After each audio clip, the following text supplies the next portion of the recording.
ito pa isang kaabang-abang ha. Tiniyak ng Department of Agriculture o DA na tuloy-tuloy ang supply ng mas murang bigas gaya ng NFA at Binhi Rice. Kaya naman, ang mga Kadiwa Appointed Store dinarayo ng mga mamimili. At para kumustahin yan, lumarga si Lala Laila sa Mandaluyong Public Market 2. Laila, marami na nga bang bumibili dyan sa Mandaluyong ngayon, itong mas murang bigas?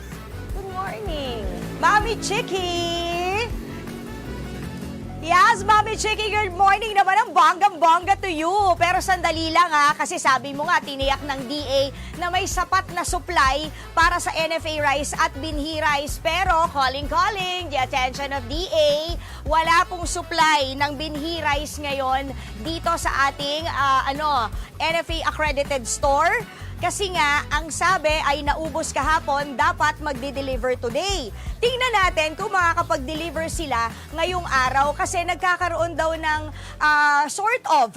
shortage. Yung dating 20 sacks na dinideliver kada linggo ay naging 10 sako na lang.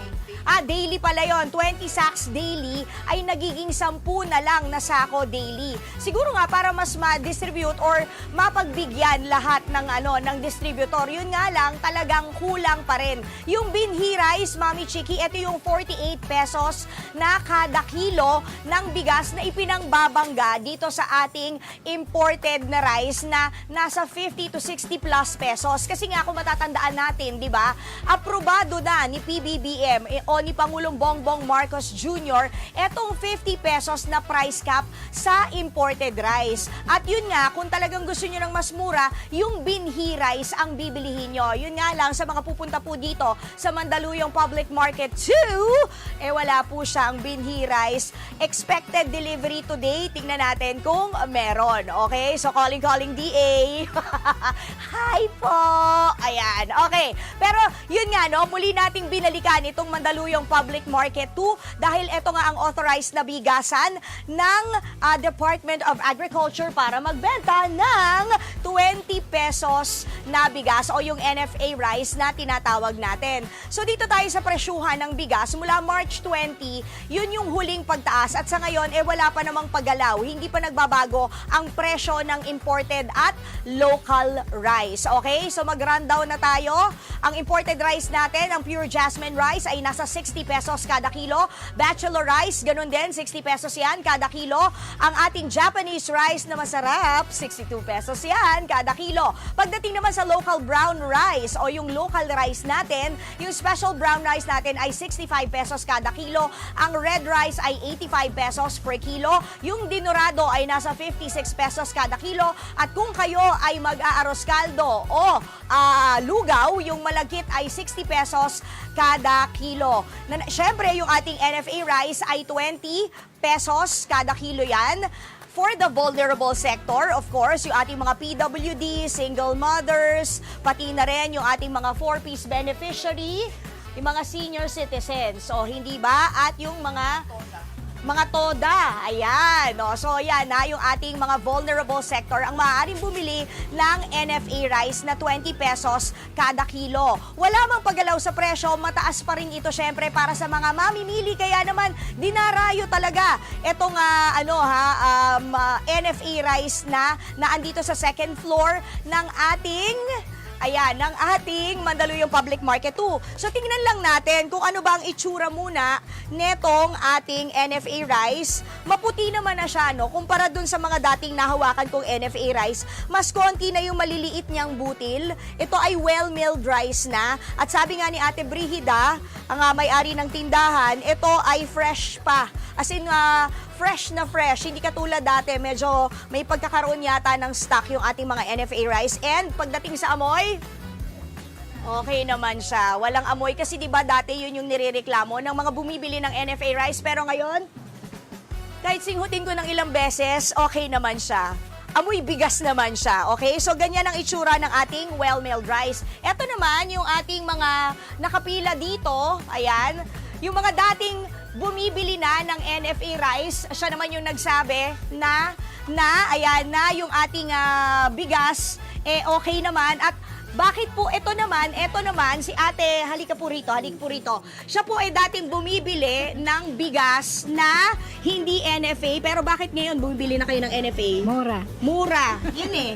Kasi ang hirap na talaga ng buhay ngayon. Meron din tayong number system. Sige po. Thank you. May number system din tayo dito kasi nga 100 people lang kada araw ang pinibigyan nila ng bigas. So, ibig sabihin, may numbering system sila para masigurado na hindi uulit the same day yung nakapila. So, i-issue sila ng number, yung katwin na number na iiwan doon sa mga kukuha noong NFA rice. Ayan. And 3 set ito ng tigwa 100. So, ibig sabihin, kung from Tuesday to Saturday, tama ba, Mami Brigida? Kung Tuesday to Saturday, My first batch, my second batch, my third batch. okay. So, Hanggat merong supply. Hanggat merong supply. Ibig sabihin, Tuesday to Saturday, kung ngayon ay Friday, di ba mga kapatid? Kung ngayon ay Friday at nabigay yung 100, yung second and third batch ay pang Sabado at Tuesday. Mamaya baba tayo sa ibang bigasan kasi meron silang ibang kuwento. Okay, Mami Chiki, yan muna ang latest. Balik sa inyo. Maraming salamat sa iyo at kay Ma'am Brigida. Nako, alam mo, ang ganda niya, no, na meron sila sarili nilang sistema. At saka katulugan ni Ma'am Brigida at yung mga iba pang na-meet mo dyan, Laila, na talagang gusto kasi nilang tuparin yung, ito nga, yung pangako ng gobyerno, tumutulong sila sa sistema. Umaaray nga po ang ilang nagtitinda ng bigas dahil mas pinipili na raw ng kanilang mga suki ang murang bigas mula sa Kadiwa Store. Para pakinggan po ang kanilang sentimiento, live pa rin sa Mandaluyong Public Market 2, si Lala Laila Lai. Good morning kapatid, anong sabi ng mga nakakausap natin dyan?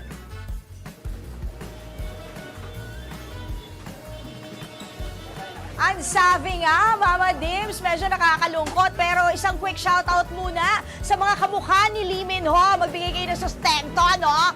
Okay, nandito pa rin tayo sa Mandaluyong Market o Mandaluyong Public Market 2.